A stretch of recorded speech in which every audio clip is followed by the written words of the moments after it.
Hello and welcome to Cry of Shit. I'm PCB and I'm pretty sorry for the abortion that you're about to see. Um, so this game was made using the Gold Source engine, so it's pretty limited. The developers decided, we really don't want to put any effort into our game, so let's use a shitty engine that limits us just in every single possible way. That you're going to see throughout this LP tons of bugs and just ridiculously stupid things that are the result of just really bad programming. So, uh, yeah, you can see we've got train in background. That's pretty much our screen at the start. Great. Um, anyway, so let's go on ahead and get started. I've already got some files from previous playthroughs, but here we go. The only difference in the difficulties here is how spongy the enemies are. So that's why we're going to just go with the easy, because it's better than just sitting here watching me kill enemies for half an hour. Okay, so I'm not going to talk during the first cutscene, just let you listen to the terrible voice acting.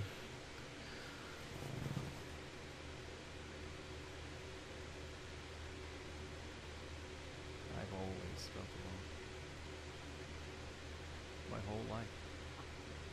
For as long as I can remember. I don't know if I like it or if I'm just used to it. But I do know this. Being lonely does things to you. Feeling shit and bitter and angry all the time just what's the energy?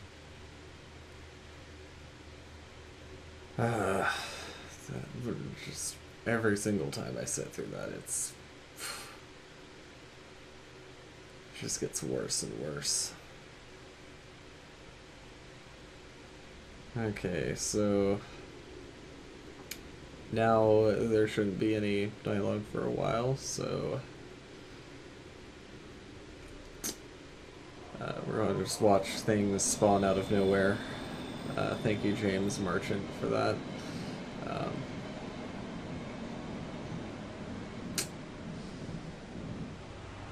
And there goes Jordi Barima.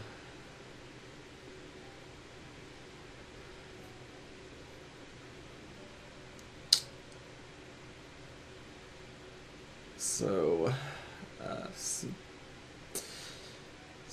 going into this, I haven't really done much as far as like looking up information about this game, other than like knowing the engine, and that the dev team pretty much gave up on it.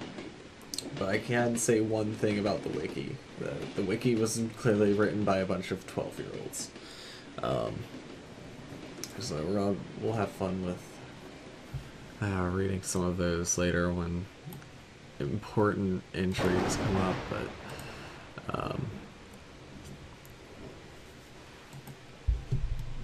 anyway, so we're just going to pretty much sit here in this really pointlessly long cutscene. Fade to black. Yeah. So pretty much nothing important happening. And then we're greeted with sad fuck. So sad fuck is just kind of, as you would expect, sad. I can't really say much more aside from that, because, well, textures are bad. The game is awful. And everything kind of speaks for itself here. Now, we're gonna just... he's gonna just awkwardly shuffle across the clearly littered and dirty in more than one way textured floor.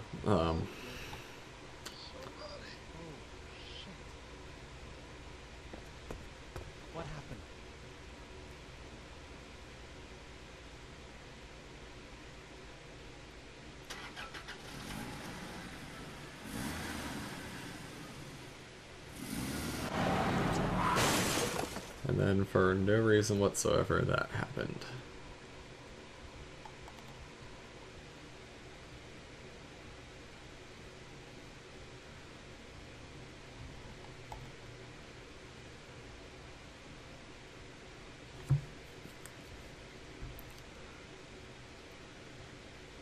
Now I just have pointless flashes of stuff.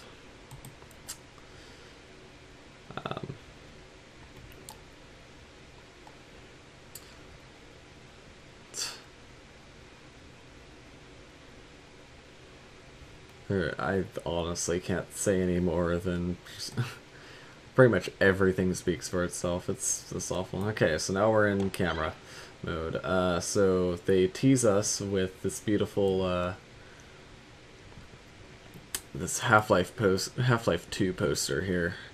They knew that you know, to make a good game they would need to use a good engine, but they didn't provide us with said engine. They just decided Gold Source would work enough. So this movie was just as bad as this game. So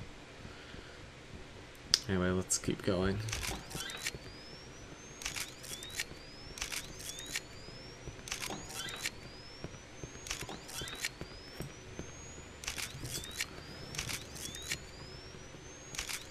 So at this part of the game, all you do is you try to find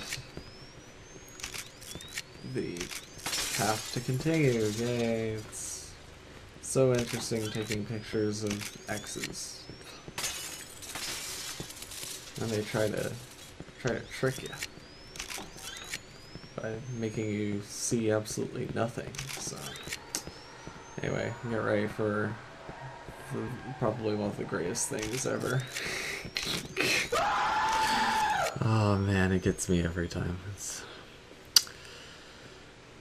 So yeah, on the wiki, they described that one jump scare right there as probably being the most unforgivable jump scare in the entire game. Yeah, sorry, but that's pretty much that's pretty much the worst part of this game. It doesn't get any worse. So yeah, you can stop watching if you want now, because really all we're going to do is not talk when we have dialogue, and just pretty much do nothing. So.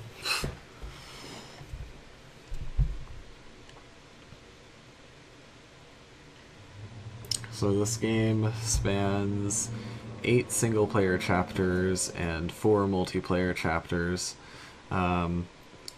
Chapter 8 is an optional chapter that only takes place in, if you, or under particular circumstances. So anyway, we'll get to that later. For the most part, the chapters tend to be pretty straightforward, and to make things better, the doors actually tell you if you can't go through them.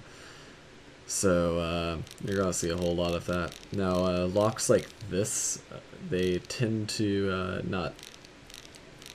Or they tend to be like a randomized password, like it's different every single time you play this game.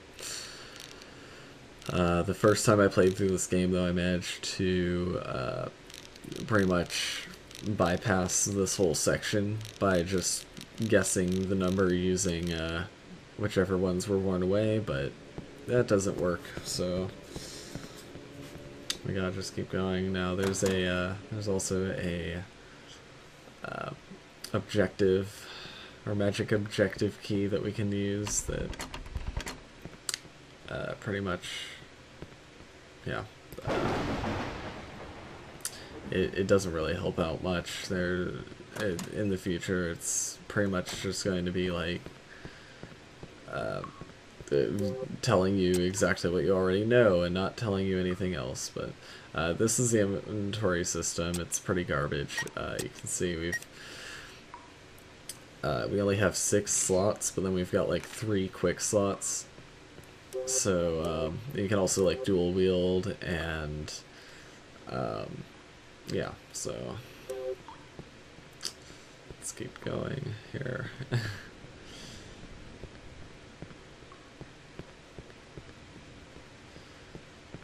So this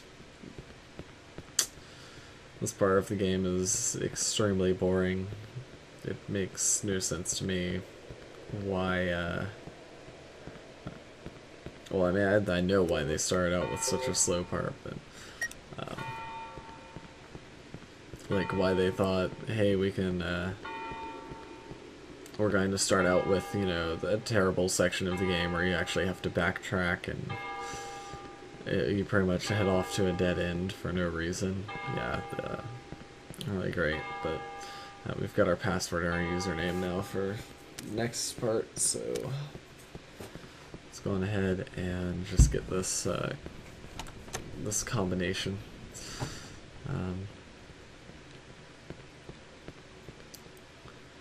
Would be really great for me to point out all the little things here and there, but let's see, what were the username and password again? Marriage in April, probably the password, and then TerrarPC, yeah, that's the username. So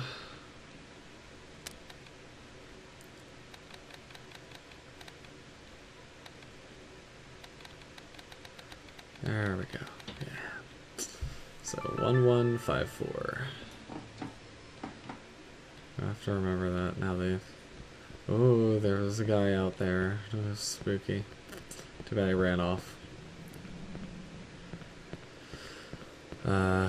So now the next few minutes, or the last few minutes of this episode, just pretty much nothing going on for us. I just drop off the passcode. And then we get to our first save point, so yeah.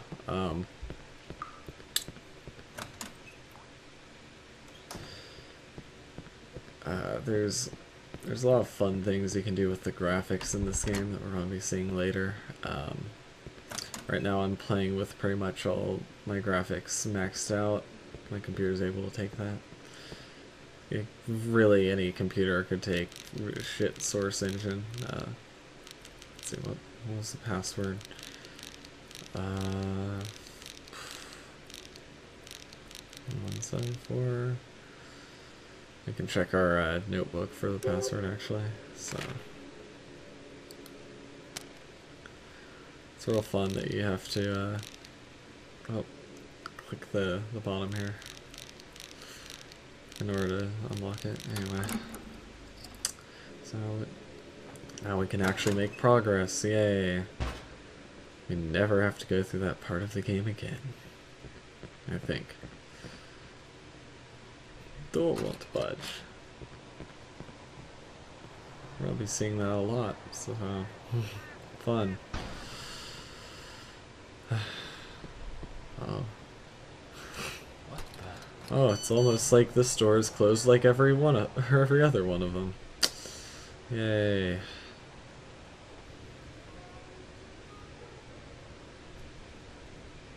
Alright.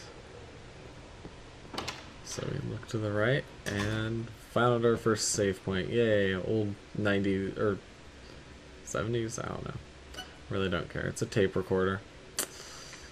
Anyway, so that's where we're going to end this episode. Next time I'm gonna actually have somebody here co-commenting with me because fuck this shit.